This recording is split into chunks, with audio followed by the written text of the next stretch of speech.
Hi, I'm Glenn Hughes. And I'm Ed Muzio. For 3 decades, I've been working inside a publicly traded company. And for over a decade, I've been an entrepreneur supporting companies like Glenn's from the outside. In this series, we look at the problems and challenges of the modern workplace and provide our ideas and advice from the inside and out.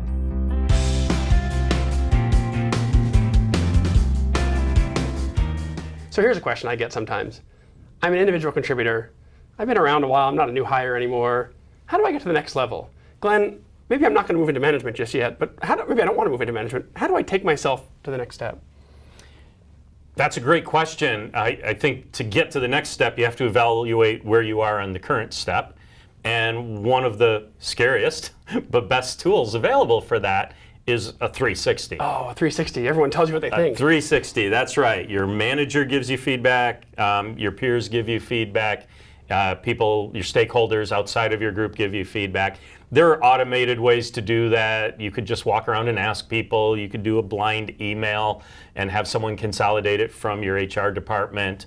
But I think this idea of asking people, where are my strengths, where are my weaknesses, what should I start doing, stop doing, and continue doing, it's the only way you're going to get a really accurate reflection of where your opportunities and challenges are. So we're not going to know that sitting here for anybody out there. At the same time, when you do this, it's a little scary, right? So one thing that I would point to is there's a simple acronym, SARAH, S-A-R-A-H, which is a model for taking constructive feedback. Because as you know, Glenn, getting criticism especially is tricky, right? And if you do this right, what you're talking about, you should get some criticism. You actually want some criticism, right? Absolutely. So SARAH just stands for shock, anger, reflection, action, and then help request. And there's a whiteboard video about this on my site if you want to see it, but basically it just is the steps you go through and recognizing the steps you're going to go through when you get some feedback, whether you asked for it or not, so that you don't sort of throw the feedback out as soon as you have the first emotional response to it. That's a pretty important model. Everyone looks at their first feedback and says, oh, this must have been for someone else. This couldn't have been about me. There's the shock. Yeah, there's the shock, right? And then you want to go hunt them down for giving you that feedback. I can't believe who said this about me. I'll figure it out. That's the reason for the blind, that's feedback. The anger, right? But then you process it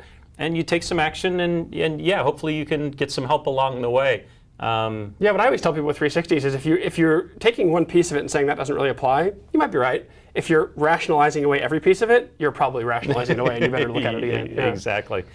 That leads me into the third tool, I think, which is you're going to have to do some problem solving if you've been giving these issues and challenges in front of you. And even if you're not doing a 360, I think what separates, an executor from a difference maker is the ability to problem solve. And there's a lot of really good problem solving methodologies out of there, whether it's model-based problem solving or 8D or 7-step. The idea of being able to properly articulate a problem statement, a target statement, to appropriately collect data, to create a hypothesis about a next step, and then implement that, measure the actions, and iterate. That is a direct answer to, how do I move myself up as an individual contributor, which is, you can do the work, but also you can problem solve the work, and you can problem solve the work in a structured enough way that you can implement problems that stick. Not just whatever you thought of, you tried it out, it worked for you, but you actually start having sort of wider impact. That is a key point of moving up, is wider permanent impact, right? And that's no question. I think if you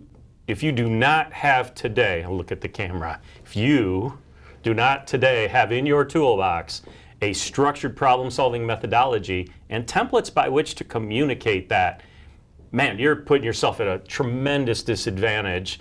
And you've got a tremendous opportunity. So it's one of the greatest gifts I think an employee can get. Recognize you need it. Yeah. Along those same lines, I think the other one I'd put in that same category, which is if you don't have it now, you need it, is some kind of a model for presentation making.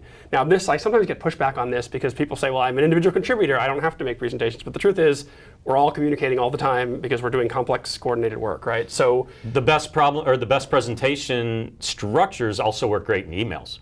That's right, because it's basically clarity of thought and clarity of the ability to share thought and engage people with ideas, which relates right back to problem solving. It relates to getting resources for your project. It relates to making an impact, all these things. So there's a lot of presentation models out there, and they all vary slightly, but what do you look for in the model that you would recommend to someone? I think the main parts are know your audience, which is know who you're talking to and tailor the message.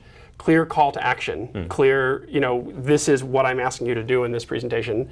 clear information display, I think, is also critical. The ability to sort of, don't put up a table of 400 numbers and then point to it with a laser pointer. Bring up the thing you're talking about and make it large. And just tying your verbal message to your visual message together in a way that people understand you.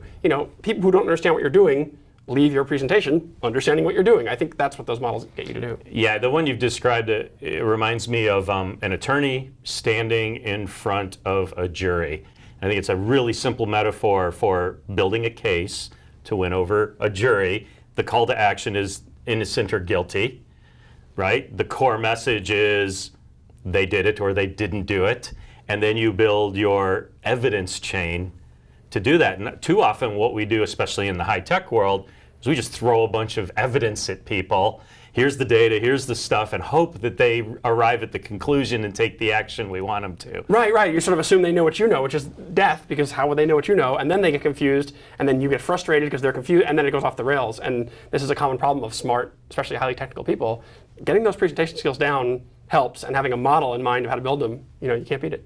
So we just created what's a pretty nice thread here, which is, do a 360 to figure out where you're at. Right. And then pay attention to the feedback you get and process it properly instead of just fighting it off because it feels difficult. Using the Sarah model. Sarah model, right. Right. And then get into your problem-solving mode using a structured methodology to attack the problems around you and find solutions. And then as you need to communicate those solutions or make requests for more resources or anything like that, make sure you know how to make good presentations to do that in a way that will get your audience to come along with you. I think I'll start doing this tomorrow. How about you?